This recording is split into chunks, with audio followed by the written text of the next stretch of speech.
Hey guys, welcome back to the channel. It's Ryan Goware here, and today we are not just going somewhere, we're diving into a place that's redefining what a mall can be. Yes, this place is really that wholesale.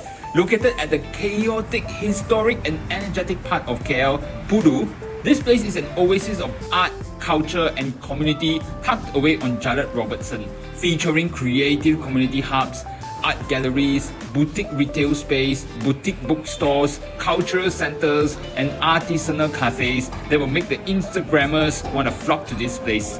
Let's check out if GMBB Mall is dead or alive. Let's go! Alright, let's talk surroundings. We are in Pudu, the place where street food dreams are made of. We have ICC Pudu that's just a short drive away from here, but this spot is on Jalan Robertson. A name so angmo, you almost expect to see a red double-decker bus with Mr. Bean driving it. On one side, you have the granddaddy of old school vibes, 1960s shophouses, and the office of Magnum, the OG Lotto game. And on the other, you've got a whole mood board of modern meets old. You have the Tongshin Hospital, a 221-bedder, non-profit private hospital that's been healing people since 1881. How noble is that? And of course, you also have the ghost of Plaza Rakyat City, just beside GMBB Mall. Plaza City, a mall from the Asian financial crisis era that's been ghosting us since 1997. The overhead bridges here are also having a main character moment with all those murals and painting. Talk about setting the scene for the mall. Okay, now before we step into the mall, let's start with the grandfather's story. GMBB was first developed by Gamuda GM Sendirian Berhad, which is a subsidiary of the Malaysian company Gamuda, a well-known developer in Malaysia where the name is associated with big construction projects like MRT and not art therapy. GMBB was initially envisioned as a fashion wholesale mall in Bukit Bintang. However, the founders pivoted to the concept of a creative community mall to meet the needs of the city's evolving creative scene.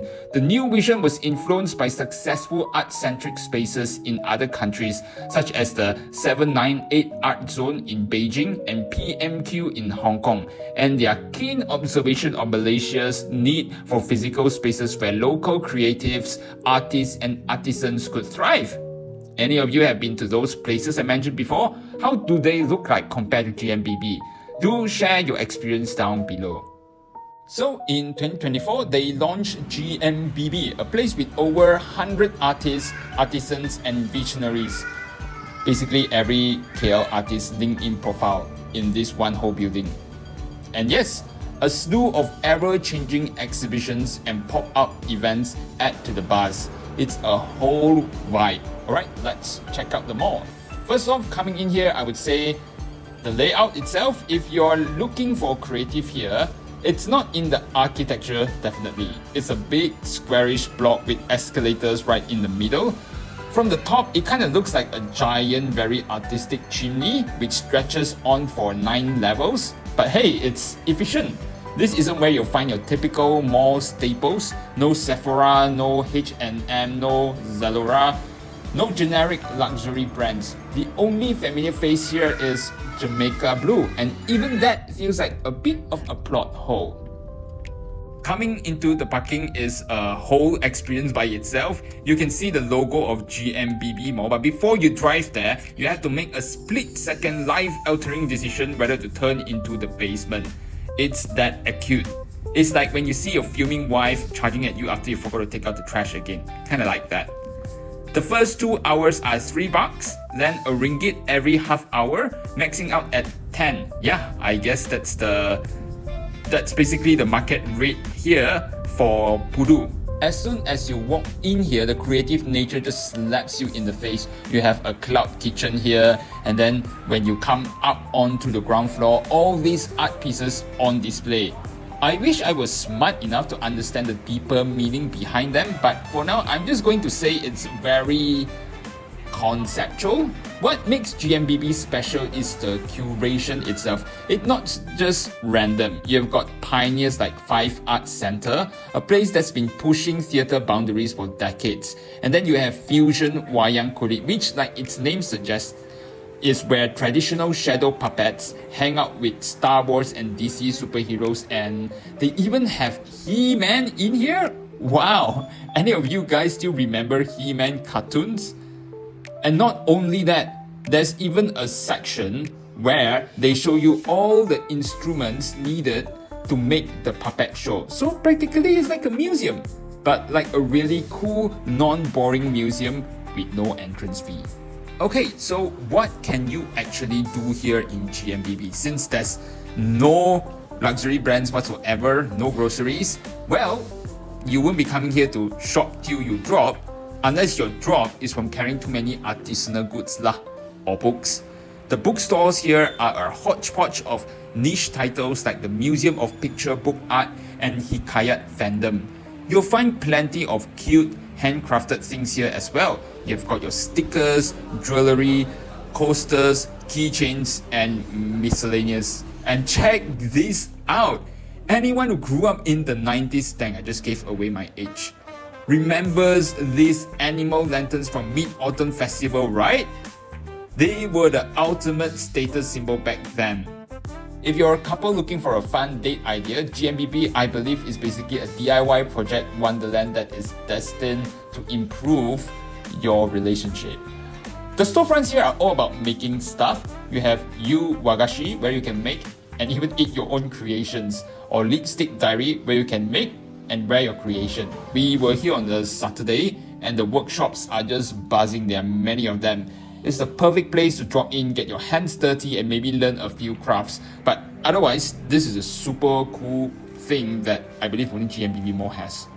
And the art, it's everywhere. They have cleverly filled the empty shop lots with art exhibits. So it's not just a bunch of depressing shuttered windows or empty white buildings. The best part, there wasn't a single piece of obvious AI generated art. GMBB is not just celebrating arts, it's celebrating real artists, and we are here for it. You'll find everything from photography to fluid art to stuff that's so contemporary, I'm not even sure what it is. And yes, some of these galleries are also retail spaces, so you can buy a piece of art and own a little slice of the creative rebellion. For fellow toy enthusiasts, if MCOT Mall is your kingdom, GMBB might be your new happy place. There are toy shops on almost every floor, selling everything from the popular toys to super niche collectibles. It's a toy lover's treasure hunt. So yeah, you can definitely stop by and hunt for your favorite toys over here. They also host events and pop-up markets which are shown on the notice boards on the ground floor, bringing different artists and makers together. It's designed to be a place where the public can not only buy art, but also meet the creators and even learn a new skill themselves. It's a two-way street where a customer can become a creator and an artist can find a new audience. Now, I would say the retail portion is until about level 3 or 4, and then the rest of the levels are rather special. Take for example level 6, the Dark Room Gallery. It is a free and immersive exhibit. As the name suggests, it's a long dark room with illuminated info boards filled with sounds of the forest to make the experience more realistic. During our visit, the exhibit was all about carnivorous plants around the world. On level 7, you have the Dream Factory, a co-working space. They have lounge and then they even have their own pantries and of course mini rooms for you to host conference or just to do your online calls. And best part, they even have nap pods, so you can work round the clock like a true capitalist, but a sleepy one. Who knows, maybe the next Alibaba could be found here. But otherwise, the upper levels are mainly just a little empty, plenty of empty shop lots intermixed with shuttered offices closed on weekends. Felt rather depressing walking up here after all the excitement of the senses on the lower floors. And of course, no trip would be complete in Malaysia without mentioning food. Again, like its arts and collections counterparts, most of the F&B outlets here are independent, artisanal, boutique, and intimate. Most of them are small shops occupying 2 or 3 lots. So, is GMBB alive and is it worth visiting? Well, it's pretty much alive and kicking. You can see plenty of tourists and locals alike coming here, enjoying shopping for some crafts or sipping some artisanal coffee here.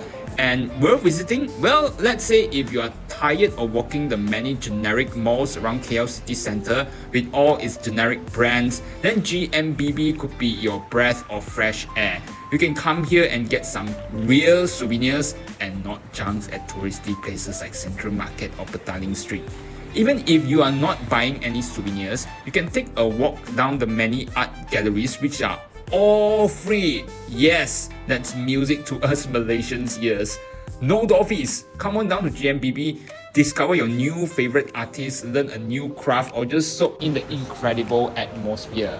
And as always, if you don't want to miss any future more videos and urban exploration, remember to click that like, subscribe, and notification bell. And with that, thanks for watching.